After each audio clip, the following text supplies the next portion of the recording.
이 영상에서는 인류 역사상 가장 위대한 정복자 가운데 한 사람, 알렉산드로스 대왕의 삶 전체를 따라가 봅니다. 변방에 가까웠던 마케도니아에서 태어난 한 젊은 왕이 어떻게 고대 세계의 질서를 뒤흔들고 동서양을 연결하는 거대한 제국을 만들어냈는지 차분하게 풀어갑니다. 그의 끝없는 야망과 비범한 재능, 수많은 전쟁과 정치적 선택, 그리고 영웅으로 불리던 인간이 품었던 두려움과 고독까지 함께 들여다볼 것입니다. 신화처럼 전해지지만 분명 현실을 살았던 한 인물의 여정을 지금부터 함께 걸어가 보세요. 이 이야기가 마음에 드신다면 좋아요와 구독으로 함께 해주시고 이제 알렉산드로스의 이야기를 시작하겠습니다. 알렉산드로스가 태어났을 때 마케도니아는 그리스 세계의 중심에서 한 발짝 떨어진 변방의 왕국에 가까웠다. 남쪽의 아테네와 스파르타 같은 도시국가들은 마케도니아를 반쯤 야만적인 땅으로 여기며 경계했고 내부적으로도 왕권은 아직 완전히 안정되지 않은 상태였다. 귀족 가문들의 사리사라 불리는 긴 창으로 무장한 보병 대형을 핵심으로 하는 새로운 군대를 창설했다.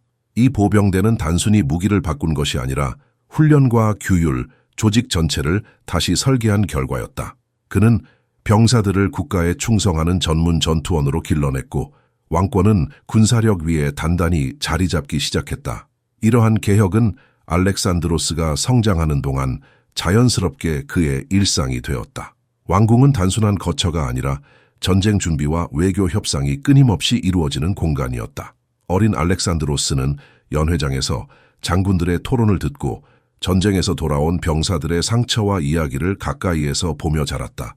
승리와 패배, 충성과 배신이 추상적인 개념이 아니라 현실의 문제로 존재하는 세계였다. 이는 훗날 그가 전쟁을 대하는 태도에 깊은 흔적을 남기게 된다. 어머니 올림피아스는 알렉산드로스의 정신세계에 강렬한 영향을 끼친 인물이었다. 에피로스 출신의 그녀는 마케도니아 궁정에서도 독특한 존재였다. 신비주의적, 있는 존재였다. 올림피아스는 아들을 보호하기 위해 더욱 공격적으로 행동했고 궁정 내 긴장은 점점 높아졌다. 알렉산드로스는 어린 나이부터 권력의 불안정함과 생존을 위한 경계심을 자연스럽게 체득하게 된다. 이 시기 그는 단순히 보호받는 왕자가 아니라 끊임없이 자신의 위치를 증명해야 하는 존재였다. 아버지의 기대는 높았고 어머니의 믿음은 무거웠다. 필리포스는 아들에게 강인함과 절제를 요구했으며 전장에서의 냉정함을 무엇보다 중요하게 여겼다.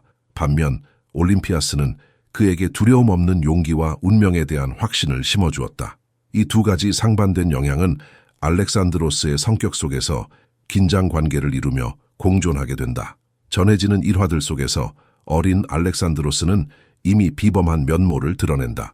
아직 소년이었을 때 아무도 다룰 수 없던 말 부케팔로스를 단숨에 길들였다는 이야기는 그의 통찰력과 대담함을 상징적으로 보여준다. 그는 말이 자신의 그림자를 두려워하고 있다는 점을 간파했고 아직 시작에 불과했지만 그 씨앗은 이미 이 시기에 깊이 뿌리내리고 있었다.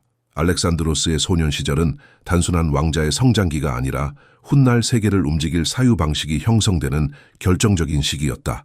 그는 어린 나이부터 또래들과는 다른 기대 속에 놓여 있었다. 왕위 계승자라는 위치는 보호와 특권을 의미하는 동시에 끊임없는 시험과 관찰의 대상이 된다는 뜻이기도 했다. 그의 말 한마디, 선택 하나하나는 이미 미래의 군주로서 평가받고 있었고 이는 자연스럽게 강한 자기 통제와 책임의식을 길러주었다. 필리포스 2세는 아들의 교육을 개인적인 문제로 여기지 않았다. 그는 마케도니아의 다음 시대를 준비하는 국가적 과제로 받아들였다. 단순히 전쟁을 잘하는 장군이 아니라 그리스 세계를 이해하고 다스릴 수 있는 통치자가 필요하다고 판단했기 때문이다.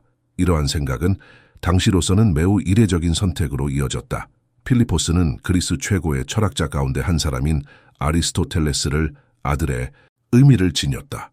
일리아스에 등장하는 아킬레우스는 그에게 단순한 영웅이 아니라 삶의 기준에 가까운 존재였다. 명예와 용기, 짧지만 강렬한 생애라는 주제는 그의 가치관 깊숙이 스며들었다. 그는 훗날 전장에서도 이 서사시를 항상 곁에 두었다고 전해진다. 호메로스의 세계는 알렉산드로스에게 전쟁을 낭만적으로만 보게 만들지는 않았다. 오히려 영광과 동시에 따르는 고통과 상실을 함께 인식하게 했다. 영웅은 승리하지만 대가를 치른다는 사실은 그의 선택에 무게를 더했다. 그럼에도 불구하고 그는 안전하고 긴 삶보다 의미 있고 강렬한 삶을 더 가치 있게 여기는 성향을 점점 분명히 드러내기 시작했다. 아리스토텔레스는 또한 자연과학과 의학, 지리학에 대한 기초적인 지식도 가르쳤다. 알렉산드로스는 식물과 동물, 다양한 민족과 풍습에 강한 호기심을 보였다. 이는 단순한 학문적 관심을 넘어 세계를 직접 보고 이해하고자 하는 욕망으로 이어졌다. 훗날 그가 정복지에서 학자와 기록관을 교육과 현실은 분리되지 않았고 학문은 실제 세계를 이해하기 위한 준비 과정으로 기능했다. 이는 알렉산드로스에게 이론과 실천을 연결하는 사고방식을 심어주었다. 소년 시절의 알렉산드로스는 지적 열망과 야망, 그리고 불안정한 감정이 공존하는 존재였다. 그는 세상을 알고 싶어 했고 동시에 그 세계의 중심에 서고자 했다. 철학은 그의 사고를 넓혀주었고 문학은 그의 이상을 키워주었으며 정치 교육은 그에게 통치자의 시선을 부여했다. 이 모든 요소는 아직 완성되지 않았지만 분명한 방향성을 지니고 있었다. 이렇게 형성된 지적 기반은 훗날 알렉산드로스가 단순한 정복자를 넘어 자신을 세계 질서의 재편자로 인식하게 만드는 토대가 된다. 그의 소년 시절은 조용했지만 밀도 높았고 그 안에서 이미 미래의 군주가 준비되고 있었다. 이제 그는 더 이상 배우는 단계에 머무르지 않고 배운 것을 증명해야 할 시간으로 서서히 다가가고 있었다. 필리포스 2세의 죽음은 마케도니아 왕국 위협을 제거하는 데 집중했다. 잠재적인 경쟁자들은 빠르게 배제되었고 왕권에 도전할 가능성이 있는 귀족 가문들은 강력한 경고를 받았다. 이러한 조치는 냉혹하게 보일 수 있었지만 당시의 마케도니아에서 망설임은 곧 패배를 의미했다. 그는 결단을 통해 자신의 자리를 확보했다. 왕위에 오른 알렉산드로스는 단순히 아버지의 후계자가 아니라 독자적인 통치자로서 자신을 증명해야 했다. 그는 군대 앞에 직접 나서 병사들의 충성을 재확인했다. 젊은 왕의 연설은 단순한 말이 아니라 행동으로 뒷받침될 것을 약속하는 선언이었다. 병사들은 그의 눈빛과 태도에서 주저함이 없음을 느꼈고 이는 곧 신뢰로 이어졌다. 그러나 내부 문제를 정리하는 것만으로는 충분하지 않았다. 그리스 세계는 필리포스의 죽음을 마케도니아 지배에서 벗어날 수 있는 기회로 받아들였다. 특히 아테네와 테베를 비롯한 여러 도시 국가에서는 반마케도니아 움직임이 빠르게 확산되었다. 알렉산드로스는 협상과 무력 사용 사이에서 도시들의 저항 의지를 꺾는 방식은 잔인했지만 효과적이었다. 이후 대부분의 그리스 도시 국가들은 침묵을 선택했고 알렉산드로스는 비교적 안정적으로 남부를 통제할 수 있게 되었다. 공포와 존경이 동시에 그의 이름에 따라붙기 시작했다. 그는 또한 코린토스 동맹을 재정비하며 공식적으로 그리스 세계의 지도자 지위를 확보했다. 명목상으로는 공동의 적에 맞서기 위한 연합이었지만 실제로는 마케도니아의 우위를 재확인하는 과정이었다. 이로써 알렉산드로스는 아버지가 구축해놓은 정치적 틀을 자신의 손으로 다시 봉인하는 데 성공했다. 이 시기에 알렉산드로스는 이상과 현실 사이에서 빠르게 균형을 잡아가고 있었다. 철학과 문학을 사랑하던 소년은 사라지지 않았지만 통치자는 감정을 앞설 수 없다는 사실을 몸으로 체득했다. 필요하다면 가혹해질 수 있어야 했고 그 대가는 스스로 감당해야 했다. 그는 점점 왕이라는 역할에 완전히 스며들고 있었다. 필리포스의 죽음 이후 짧은 시간 동안 벌어진 전쟁이었다. 이는 단순한 영토 확장이 아니라 그리스 세계 전체의 오랜 기억과 감정이 얽힌 과업이었다. 수십 년 전 페르시아의 침입으로 남겨진 상처와 복수의 명분은 여전히 살아있었고 알렉산드로스는 이를 하나의 역사적 사명으로 받아들였다.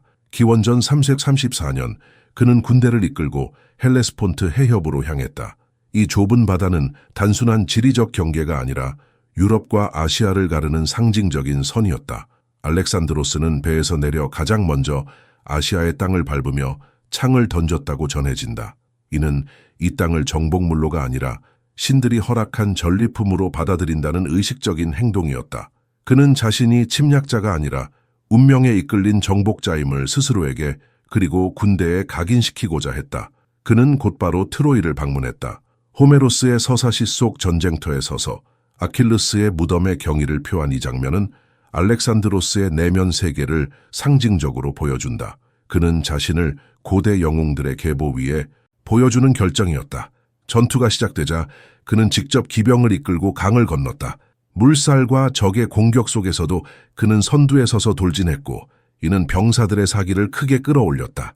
전투 도중 그는 여러 차례 생명의 위협을 받았고 실제로 적의 도끼에 머리를 맞을 뻔한 순간도 있었다. 그러나 동료 장군의 도움으로 위기를 넘겼고 그라니코스 전투는 결국 마케도니아군의 승리로 끝났다. 이 승리는 단순한 전술적 성공 이상의 의미를 지녔다. 이는 알렉산드로스가 처음으로 페르시아군을 정면에서 격파한 사례였고 그의 명성이 전쟁터를 넘어 빠르게 퍼지기 시작한 계기였다. 그는 젊었고 무모해 보일 만큼 대담했으며 무엇보다 직접 싸우는 왕이었다.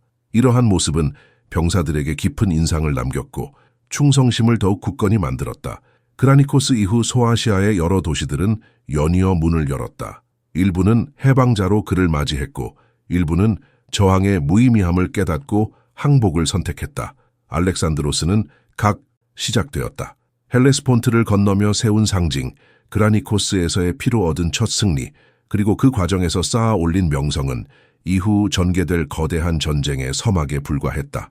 그러나 이 첫걸음이 없었다면 훗날의 제국도 존재하지 않았을 것이다.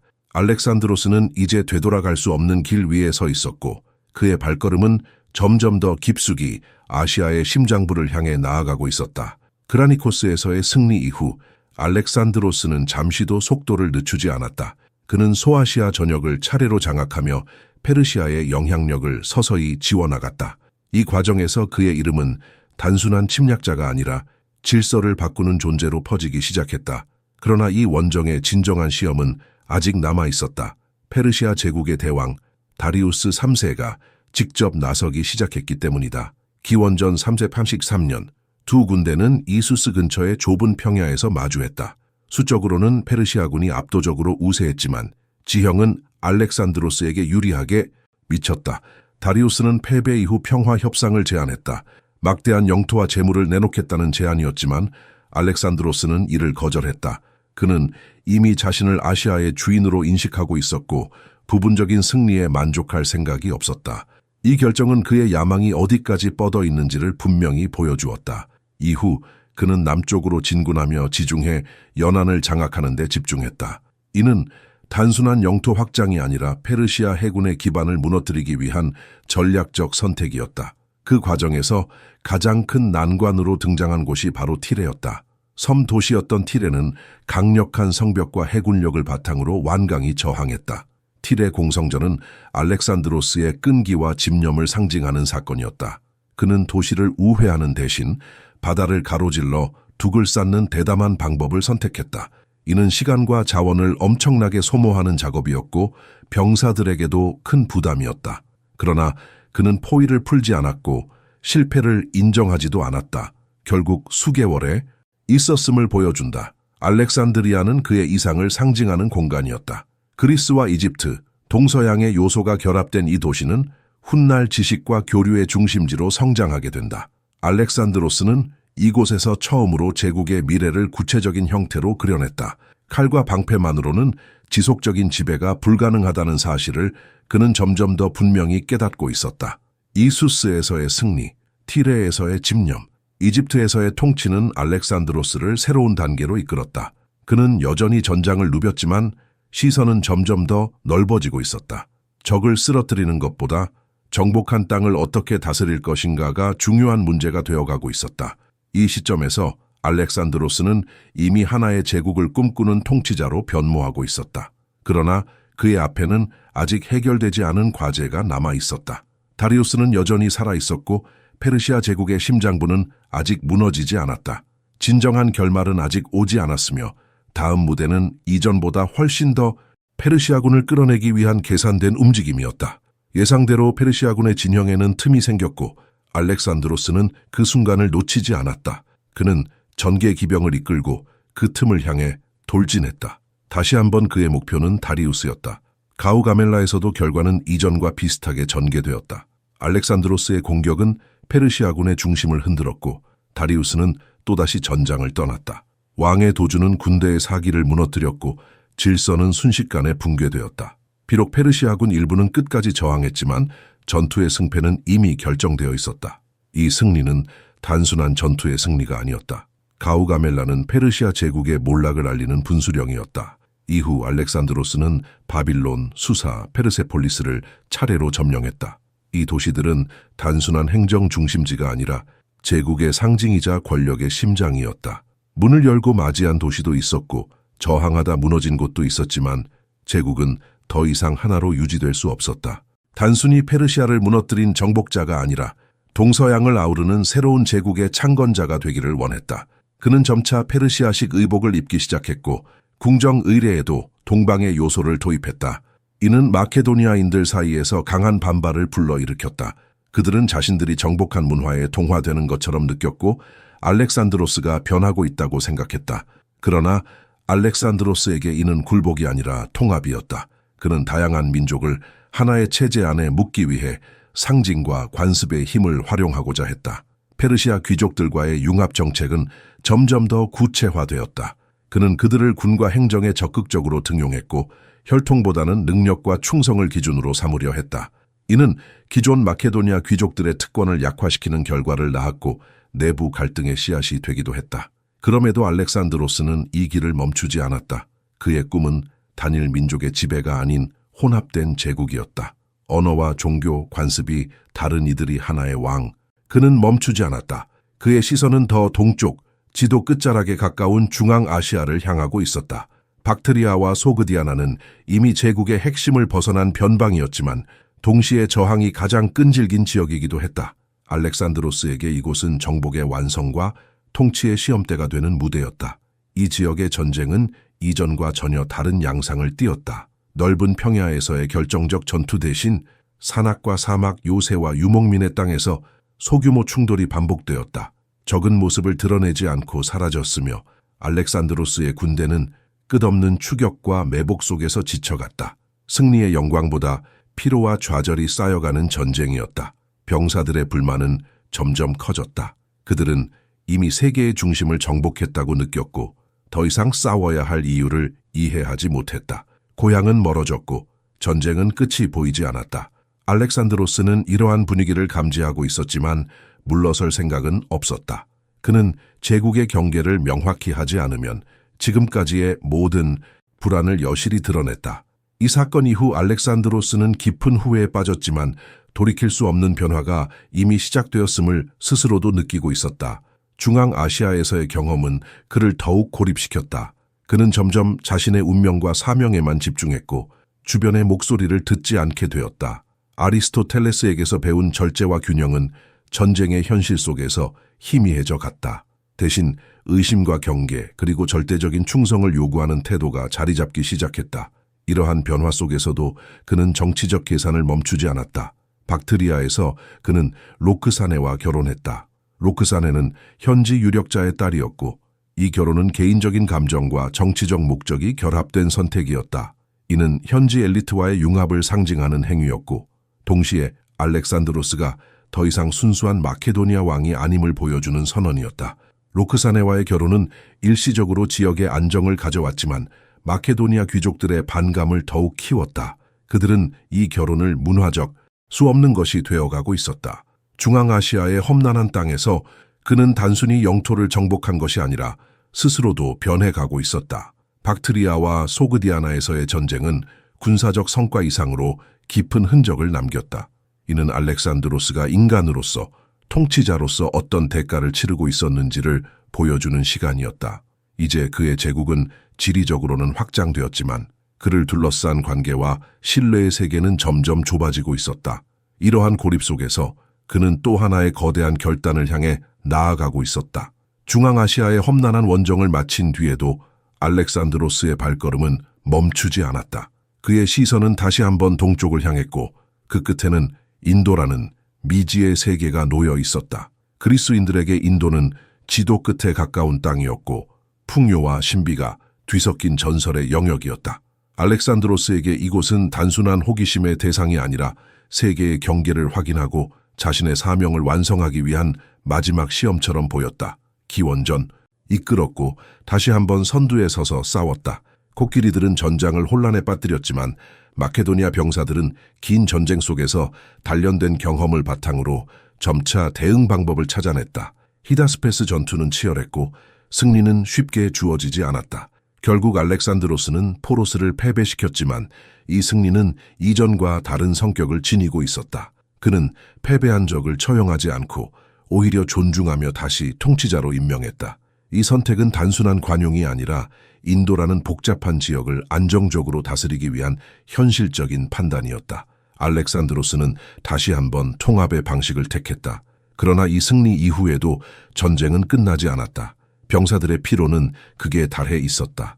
수년간 이어진 원정, 낯선 땅과 끝없는 싸움은 그들의 정신과 육체를 동시에 소모시켰다. 고향으로 돌아가고자 하는 열망은 점점 커졌고 알렉산드로스의 명령은 이전처럼 절대적인 힘을 발휘하지 못하기 시작했다. 결정적인 순간은 히파시스 강에 이르렀을 않았다. 그는 인더스 강을 따라 남하하며 새로운 도시들을 세우고 제국의 통치를 정비하려 했다. 그러나 병사들의 마음은 이미 돌아가고 있었다. 전쟁은 더 이상 영광이 아니었고 생존이 최우선 과제가 되었다. 알렉산드로스와 그의 군대 사이에는 보이지 않는 균열이 자리 잡았다. 인도 원정은 그의 야망과 한계를 동시에 드러낸 여정이었다. 히다스페스에서의 승리는 여전히 그의 군사적 천재성을 증명했지만 히파시스에서의 후퇴는 인간적인 제약을 명확히 보여주었다. 이 경험은 알렉산드로스를 더욱 성찰적인 존재로 만들었고 동시에 그에게 깊은 상처를 남겼다. 그는 더 이상 무조건 앞으로만 나아갈 수 없다는 사실을 받아들여야 했다. 인도에서의 경험은 정복자의 이야기에서 통치자와 인간의 이야기로 무게중심을 옮겨놓았다. 이제 그의 여정은 새로운 방향을 향해 전개될 준비를 하고 있었고 그 끝에는 예상치 못한 시련이 기다리고 있었다. 인도에서 돌아서는 결정을 내린 뒤 알렉산드로스의 교차로에 위치한 이 도시는 알렉산드로스가 꿈꾸던 세계 제국의 수도로 이상적인 장소였다. 그는 이곳에서 다시 한번 제국의 구조를 재정비하려 했다. 바빌론에 도착한 알렉산드로스는 제국 전반을 재검토했다. 장기 원정 동안 부재했던 사이 일부 총독들은 부패하거나 권력을 남용하고 있었다. 그는 단호하게 이를 바로잡았다. 오래된 동료라 할지라도 책임을 물었고 필요하다면 처벌을 주저하지 않았다. 이는 질서를 회복하려는 시도였지만 동시에 그가 점점 더 엄격하고 의심 많은 통치자로 변해가고 있음을 보여주었다. 이 시기 동서융합 정책은 그 정점에 이르렀다. 알렉산드로스는 단순히 페르시아 제도를 유지하는 수준을 넘어 지배층 자체를 혼합하려 했다.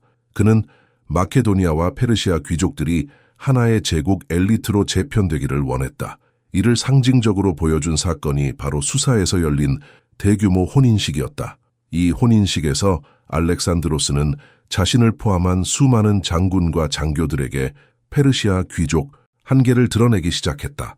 수년간 이어진 전쟁, 상처, 과도한 음주는 그의 건강을 서서히 갉아먹고 있었다. 그는 여전히 누구보다 열정적으로 움직였지만 회복은 예전 같지 않았다. 주변에서는 휴식을 권했지만 그는 멈추지 않았다. 시간은 그의 편이 아니라는 불안이 그를 더욱 몰아붙였다. 알렉산드로스는 새로운 원정을 구상하고 있었다. 그의 관심은 아라비아 반도와 그 너머의 바다로 향하고 있었다.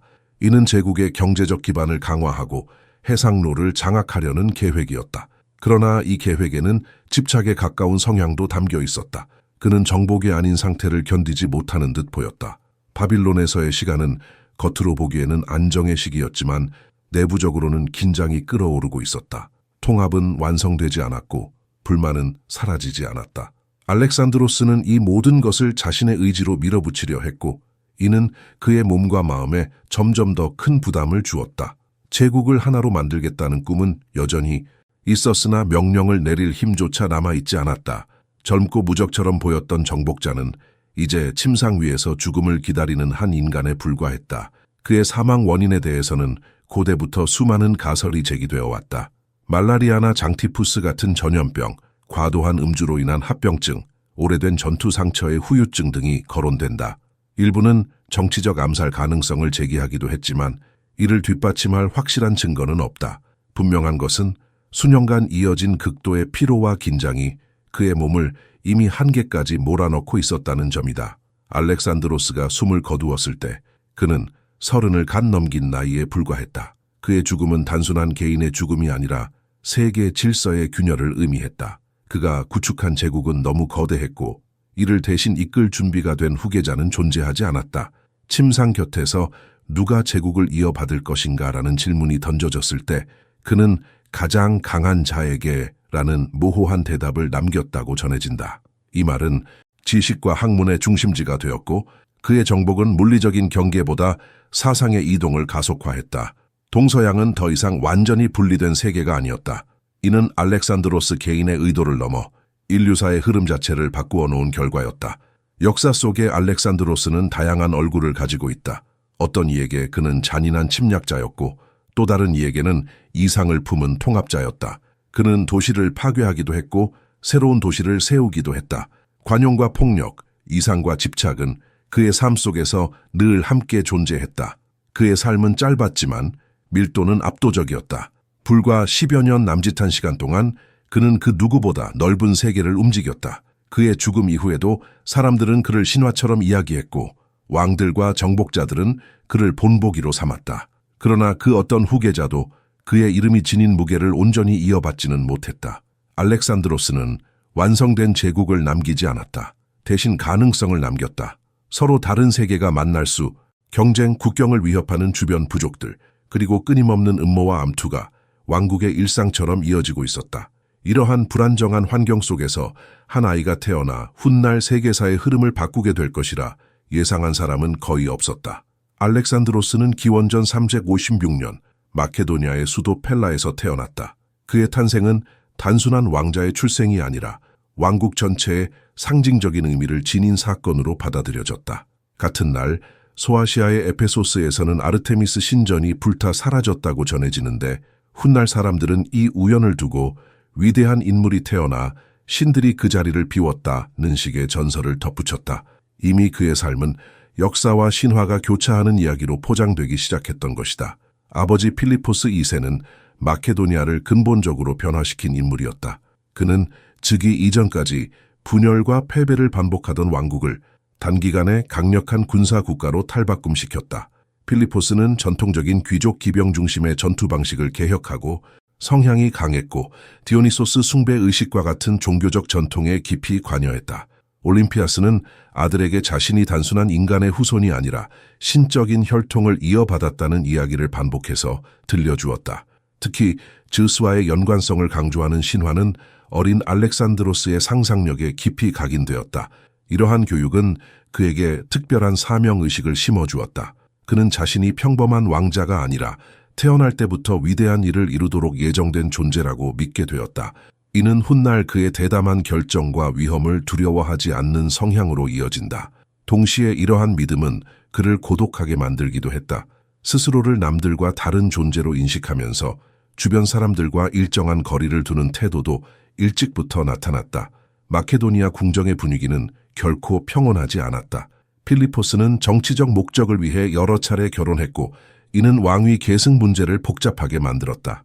새로운 왕비와 그 자녀들은 언제든 알렉산드로스의 지위를 위협할 수 방향을 태양 쪽으로 돌려 문제를 해결했다.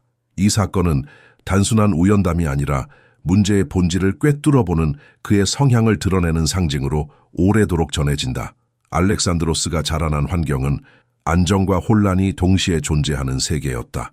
한편으로는 강력한 군대와 확장되는 국력, 다른 한편으로는 끊임없는 음모와 불안한 권력 구조가 공존했다. 그는 어린 시절부터 승리의 기쁨과 패배의 두려움을 동시에 배우며 성장했다. 이러한 경험은 훗날 그가 세계를 무대로 삼아 행동할 때 위험을 계산하면서도 주저하지 않는 태도를 형성하는 데 결정적인 역할을 했다. 이처럼 알렉산드로스의 탄생과 성장 배경은 단순히 한 영웅의 시작이 아니라 시대와 환경이 만들어낸 복합적인 결과였다. 마케도니아라는 변방의 왕국, 개혁가이자 정복자였던 아버지, 신비와 신화를 심어준 어머니, 그리고 끊임없는 정치적 긴장 속에서 형성된 어린 시절은 훗날 그가 선택하게 될 길을 이미 조용히 예고하고 있었다. 그의 이야기는 스승으로 초빙했다. 아리스토텔레스와의 만남은 알렉산드로스의 삶에서 중요한 전환점이었다. 교육은 펠라의 화려한 궁정이 아니라 미에자라는 조용한 장소에서 이루어졌다. 자연과 가까운 환경 속에서 그는 단순한 암기가 아닌 사유하는 법을 배웠다. 철학은 현실과 동떨어진 학문이 아니라 인간과 사회, 권력과 윤리를 이해하는 도구로 제시되었다. 아리스토텔레스는 질문을 던졌고 알렉산드로스는 답을 찾기 위해 스스로 사고하도록 요구받았다.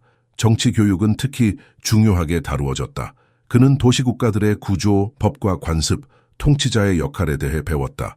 권력이란 단순히 힘으로 유지되는 것이 아니라 설득과 합의, 질서 위에 세워진다는 개념은 이 시기에 자리 잡았다. 훗날 그가 정복지의 전통과 제도를 존중하며 통치를 시도한 배경에는 이러한 교육의 흔적이 분명히 남아있다. 문학교육 역시 그의 내면을 형성하는 데 큰 역할을 했다. 그 중에서도 호메로스의 서사시는 알렉산드로스에게 특별한 동행시키며 지식을 수집하게 된 배경은 이 시기에 형성되었다고 볼 수 있다. 교육 과정 속에서 그의 리더십 역시 자연스럽게 드러났다. 또래들과 함께 훈련하거나 토론할 때 그는 앞에 나서기를 주저하지 않았다. 명령보다는 설득을, 강요보다는 모범을 통해 영향력을 행사하려는 태도가 관찰되었다. 동시에 경쟁심도 강했다. 그는 항상 최고가 되기를 원했고 타협보다는 도전을 선택하는 경향을 보였다. 소년 알렉산드로스는 아버지 필리포스와의 관계 속에서도 복합적인 감정을 키워갔다. 그는 아버지를 존경하면서도 동시에 그늘에 가려질지도 모른다는 두려움을 품었다. 필리포스의 군사적 성공이 커질수록 알렉산드로스는 자신만의 업적을 증명해야 한다는 압박을 느꼈다. 이 긴장은 그를 더욱 조급하게 만들었고 동시에 스스로를 단련하는 원동력이 되었다. 이 시기 그는 이미 전쟁의 현장을 간접적으로 경험하고 있었다. 아버지의 원정 소식, 승리의 보고, 패배의 위험은 추상적인 이야기가 아니었다. 전체를 뒤흔든 충격적인 사건이었다. 기원전 336년 아이가이에서 열린 성대한 축제의 한가운데서 그는 갑작스럽게 암살당했다. 왕국의 권력이 절정에 달해 있던 순간에 벌어진 이 사건은 단순한 개인적 비극을 넘어 마케도니아의 미래 자체를 불확실하게 만들었다. 화려한 연회와 행렬 속에서 쓰러진 왕의 모습은 안정되어 보이던 질서가 얼마나 취약했는지를 상징적으로 드러냈다. 필리포스의 죽음과 동시에 권력의 공백이 생겼다. 알렉산드로스는 아직 젊었고 그의 지위는 결코 안전하지 않았다. 왕위 계승을 둘러싼 불만은 궁정 내부에 깊게 퍼져 있었고 귀족들 가운데 일부는 그를 임시적인 존재로만 여겼다. 주변의 적들 역시 이 기회를 놓치지 않았다. 마케도니아의 지배 아래 있던 지역들은 독립을 꿈꾸기 시작했고 그리스 도시국가들 또한 다시금 저항의 기회를 모색했다. 알렉산드로스는 즉위 직후부터 망설일 여유가 없다는 사실을 분명히 인식하고 있었다. 그는 먼저 왕위 계승에 대한 내부, 오래 고민하지 않았다. 그는 신속함이 가장 강력한 무기라는 사실을 알고 있었다. 그는 먼저 남쪽으로 진군하며 자신의 존재를 각인시켰다. 젊은 나이에 직접 군대를 이끌고 험준한 지형을 넘는 그의 모습은 많은 이들에게 강한 인상을 남겼다. 일부 도시들은 무력 충돌을 피하기 위해 서둘러 충성을 맹세했다. 그러나 모든 저항이 이렇게 쉽게 끝나지는 않았다. 테베는 마케도니아의 지배에 정면으로 맞섰고 이는 피할 수 없는 충돌로 이어졌다. 테베에 대한 대응은 알렉산드로스의 통치 초기를 상징적으로 보여주는 사건이었다. 그는 반란을 용납하지 않겠다는 메시지를 분명히 전달하기 위해 극단적인 선택을 했다. 도시는 철저히 파괴되었고 주민들은 학살되거나 노예로 팔려갔다. 그리스 세계는 이 소식을 듣고 충격에 빠졌다. 이는 단순한 보복이 아니라 앞으로의 질서를 규정하는 경고였다. 이 결정은 그의 냉혹함을 드러내는 동시에 전략적 계산의 결과이기도 했다.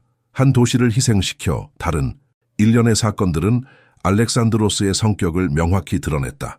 그는 주저하지 않았고 반응이 빨랐으며 자신의 권위에 도전하는 움직임을 결코 가볍게 넘기지 않았다. 동시에 그는 장기적인 목표를 잊지 않았다. 그리스 세계를 안정시키는 것은 단순한 복수가 아니라 더 큰 계획을 위한 필수 조건이었다. 이렇게 권력을 공고히 한 알렉산드로스는 더 이상 위협받는 젊은 왕이 아니었다. 그는 마케도니아와 그리스 세계의 확고한 지도자로 자리매김했고 시선은 자연스럽게 바다 건너로 향하기 시작했다. 아버지가 미처 완성하지 못한 계획, 즉 동방으로의 원정이 이제 그의 손에 맡겨지게 된다. 긴 준비의 시간은 끝나가고 있었고 세계는 곧 그의 이름을 전쟁의 현장에서 다시 듣게 될 준비를 하고 있었다. 그리스 세계를 안정시킨 알렉산드로스의 시선은 더 이상 마케도니아의 국경에 머물지 않았다. 그의 앞에는 아버지 필리포스가 오래전부터 구상해왔던 거대한 계획이 놓여 있었다. 바로 페르시아 제국과의 노하고 이번 원정을 단순한 현실 정치가 아니라 역사와 신화가 만나는 여정으로 인식했다.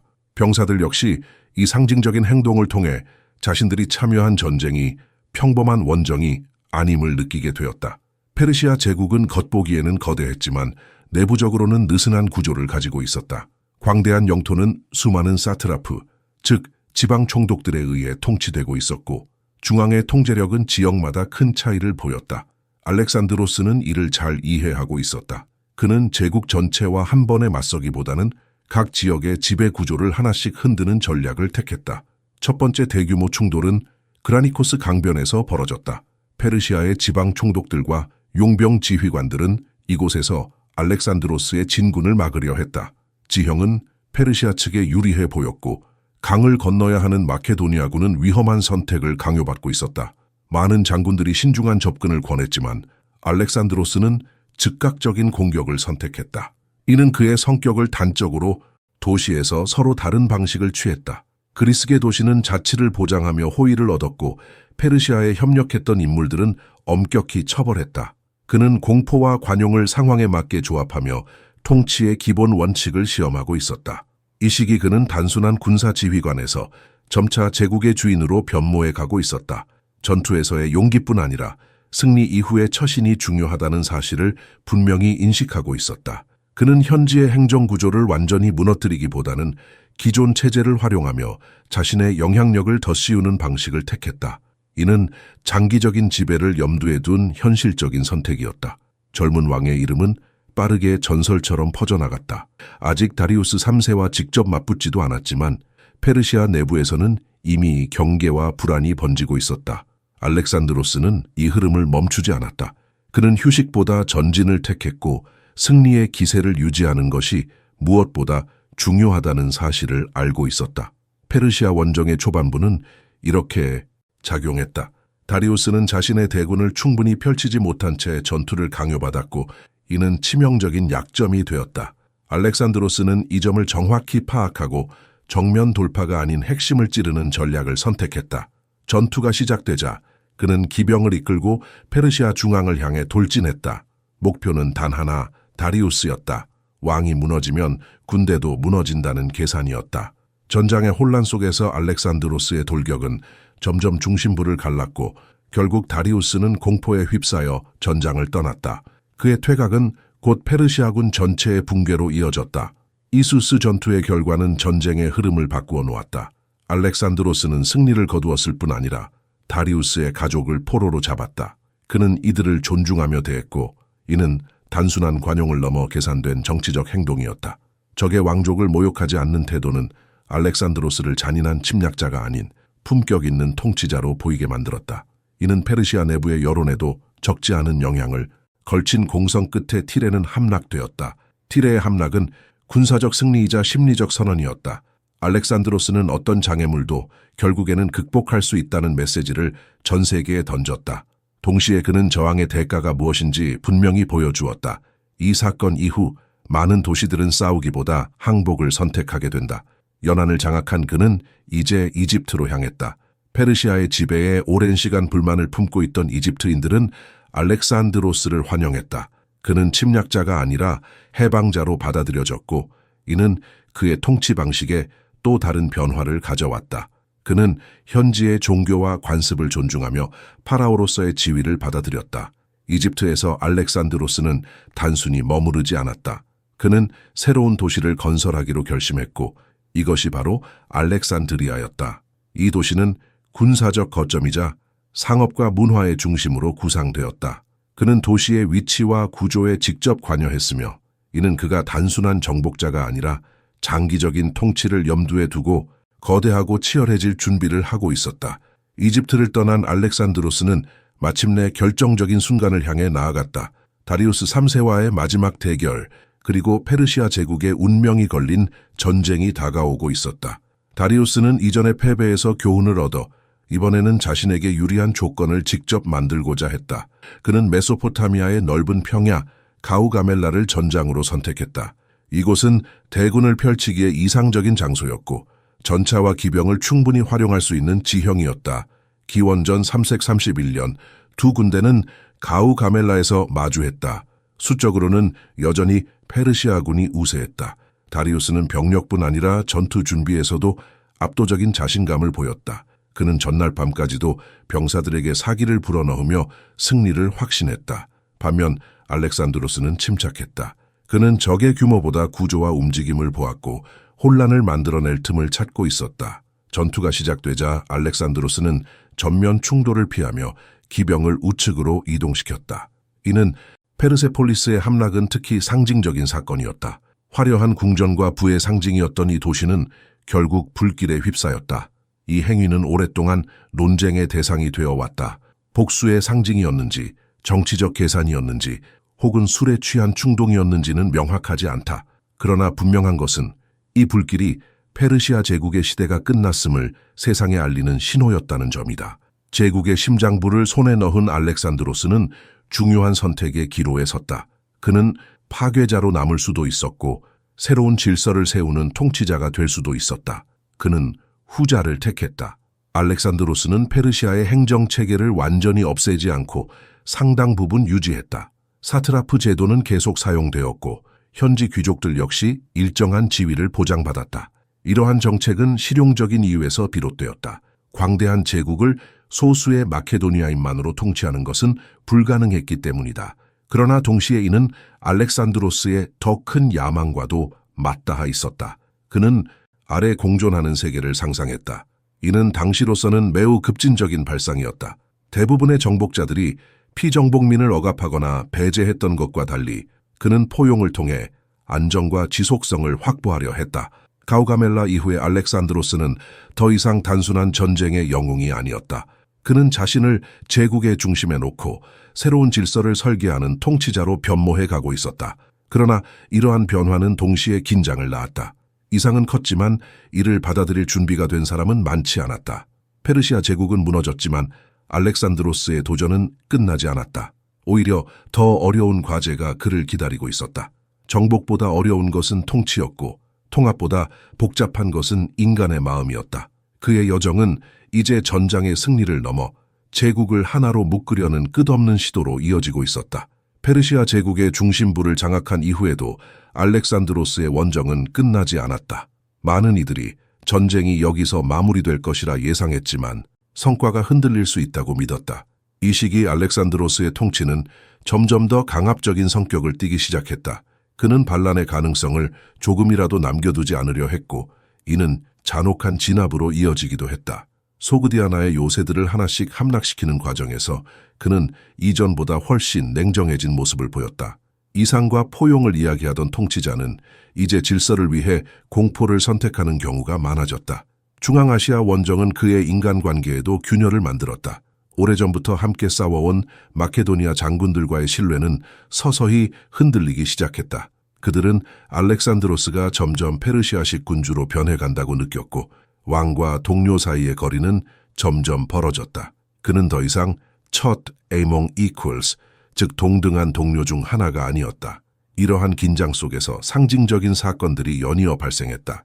충성스러운 장군이었던 클레이토스가 술자리에서 알렉산드로스의 손에 죽임을 당한 사건은 그의 내면에 자리 잡은 분노와 타협이 아닌 정체성의 위협으로 받아들였다. 알렉산드로스는 점점 양쪽 어디에도 완전히 속하지 못하는 존재가 되어갔다. 동방에서는 외래 지배자였고 서방에서는 변해버린 왕이었다. 중앙아시아 원정은 그의 성격을 단련시키는 동시에 마모시켰다. 그는 여전히 용감했고 직접 전투에 나섰지만 그 눈빛에는 이전과 다른 그림자가 드리워져 있었다. 승리는 더 이상 환희를 주지 않았고 정복은 곧 다음 저항의 시작을 의미했다. 그는 점점 혼자서 제국을 짊어지고 있다는 감각에 사로잡혔다. 병사들과의 거리는 더욱 벌어졌다. 그는 궁정 의례와 격식을 강화했고 왕에게 바치는 경배를 요구했다. 이는 마케도니아인들에게 낯설고 불쾌한 변화였다. 알렉산드로스에게 이는 제국 통합을 위한 필수적인 상징이었지만 병사들에게는 동료였던 왕이 사라졌다는 신호였다.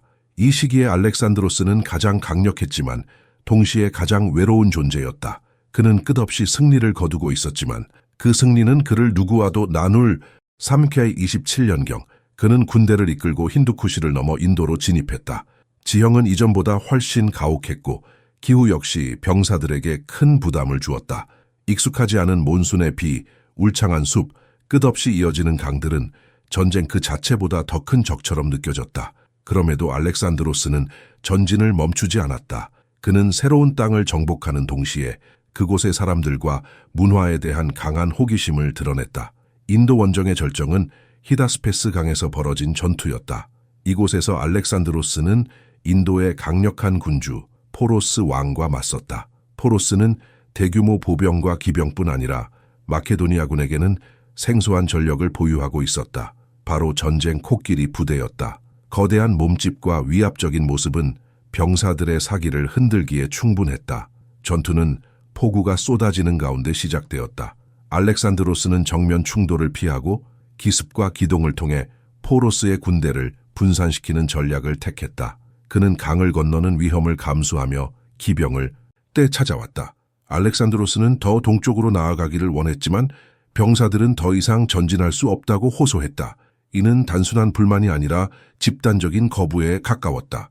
오랜 시간 함께 싸워온 병사들은 처음으로 그의 뜻에 공개적으로 반기를 들었다. 이 순간은 알렉산드로스에게 깊은 충격을 안겼다. 그는 설득과 분노, 침묵 사이를 오가며 병사들의 마음을 돌리려 했지만 결과는 바뀌지 않았다. 마침내 그는 후퇴를 결정했다. 이는 그의 생애에서 드물게 맞이한 패배의 순간이었지만 동시에 현실을 받아들인 선택이기도 했다. 무한한 정복의 꿈은 이곳에서 멈추어야 했다. 돌아서던 그 순간은 상징적이었다. 알렉산드로스는 바다를 향해 제단을 쌓고 신들에게 더 이상 나아갈 수 없음을 고했다. 이는 패배의 의식이 아니라 자신이 도달한 한계를 인정하는 행위였다. 그는 세계의 끝을 정복하지는 못했지만 인간으로서 도달할 수 있는 극한까지는 분명히 도달해 있었다. 귀환의 길은 결코 평탄하지. 원정은 새로운 국면에 접어들었다. 이제 그의 앞에 놓인 과제는 더 이상 정복이 아니라 이미 손에 넣은 세계를 어떻게 유지하고 하나로 묶을 것인가였다. 그는 인더스 강을 따라 남하한 뒤 일부 병력을 해상으로 돌려보내고 자신은 육로를 선택했다. 이 선택은 전략적이었지만 동시에 치명적인 시련의 시작이기도 했다. 그가 택한 길은 게드로시아 사막이었다. 극심한 더위와 물 부족, 끝없이 이어지는 황량한 풍경은 병사들의 생명을 무자비하게 앗아갔다. 이 행군은 군사적 필요보다는 의지의 표현에 가까웠고 알렉산드로스 스스로도 그 위험성을 알고 있었다. 그는 병사들과 고통을 함께 나누려 했고 물을 거부하며 동료들과 같은 조건을 선택했다. 그러나 이러한 행동은 존경을 불러일으키는 동시에 그의 무모함을 드러내는 증거이기도 했다. 긴 여정 끝에 그는 마침내 메소포타미아로 돌아왔다. 바빌론은 이제 단순한 정복지가 아니라 그의 제국을 상징하는 중심 도시가 되어가고 있었다. 동서에 여성들과의 결혼을 명령했다. 이는 개인의 선택이라기보다 정치적 선언에 가까웠다. 혈연을 통해 두 문화가 분리될 수 없도록 엮어놓겠다는 의도였다. 알렉산드로스는 제국이 무력뿐 아니라 가족과 후손을 통해 지속되기를 바랐다. 그러나 이 정책은 강한 반발을 불러왔다. 많은 마케도니아인들은 이를 강요된 동화로 받아들였고 자신들의 정체성이 희석되고 있다고 느꼈다. 알렉산드로스는 이러한 반감을 알고 있었지만 물러서지 않았다. 그는 미래의 제국이 소수의 전통에 매달려서는 유지될 수 없다고 확신했다. 그는 또한 군대 개편을 통해 이념을 실천하려 했다. 페르시아 병사들을 마케도니아식으로 훈련시키고 그들을 핵심 전력에 포함시키려 했다. 이는 전통적인 병사들에게 큰 충격이었고 결국 공개적인 불만으로 이어졌다. 알렉산드로스는 이를 강하게 진압하면서도 동시에 병사들에게 자신의 비전을 설명하려 했다. 통합은 설득과 강압 사이에서 흔들리고 있었다. 이 무렵 그의 육체는 선명했지만 그것을 떠받칠 인간 알렉산드로스는 점점 소모되고 있었다. 그는 더 많은 계획을 세웠고 더 멀리 보려 했지만 그를 따라갈 수 있는 시간은 한정되어 있었다. 바빌론의 화려한 궁전 속에서 그는 여전히 움직이고 있었지만 이미 보이지 않는 균열은 그의 삶 깊숙이 자리 잡고 있었다. 바빌론에 머무르던 알렉산드로스는 여전히 미래를 향해 움직이고 있었다. 새로운 원정 계획은 구체화되고 있었고 함대와 병력 재편도 진행 중이었다. 그러나 기원전 323년 그 모든 구상은 갑작스럽게 멈춰섰다. 연회가 이어지던 어느 날 이후 그는 원인을 알 수 없는 고열에 시달리기 시작했다. 처음에는 대수롭지 않게 여겨졌지만 날이 갈수록 증상은 악화되었고 제국의 중심에는 불안이 퍼져나갔다. 알렉산드로스는 점점 말을 잃어갔고 몸을 가누지 못하게 되었다. 주변의 장군들과 측근들은 교대로 그의 곁을 지켰지만 아무도 이 상황을 되돌릴 수 없었다. 그는 여전히 의식을 유지하고 곧 현실이 되었다. 알렉산드로스의 아들들은 아직 태어나지 않았거나 너무 어렸고 명확한 후계 구도는 없었다. 결국 그의 장군들, 이른바 디아도코이들이 권력을 놓고 경쟁하게 된다. 처음에는 제국을 유지하려는 시도가 있었지만 이해관계와 야망은 곧 무력 충돌로 이어졌다. 바빌론 분화를 시작으로 제국은 여러 영역으로 나뉘었다. 마케도니아와 그리스, 이집트, 시리아와 메소포타미아, 소아시아와 중앙아시아는 각각 다른 지배자의 손에 들어갔다. 이 과정에서 알렉산드로스의 이상이었던 통합제국은 빠르게 해체되었다. 전쟁은 끝났지만 평화는 오지 않았다. 그럼에도 그의 유산은 사라지지 않았다. 정치적으로 제국은 분열되었지만 문화적으로는 새로운 세계가 형성되었다. 그리스어는 동방 전역에서 공용어로 사용되었고 헬레니즘 문화는 각 지역의 전통과 결합하며 독특한 형태로 발전했다. 예술과 철학, 과학과 행정은 이전보다 훨씬 넓은 공간에서 교류되기 시작했다. 알렉산드리아와 같은 도시들은 있다는 가능성, 폭력과 이상이 동시에 역사의 흔적을 남길 수 있다는 사실, 그리고 한 인간의 의지가 얼마나 큰 파장을 만들어낼 수 있는지를 보여주었다. 바빌론에서 숨을 거둔 그 순간 알렉산드로스는 더 이상 세계를 정복하지 않았다. 그러나 그의 그림자는 오랜 세월 동안 세계사 위에 드리워졌다. 그는 사라졌지만 그가 열어놓은 길은 계속해서 인류의 발걸음을 바꾸어 놓고 있었다.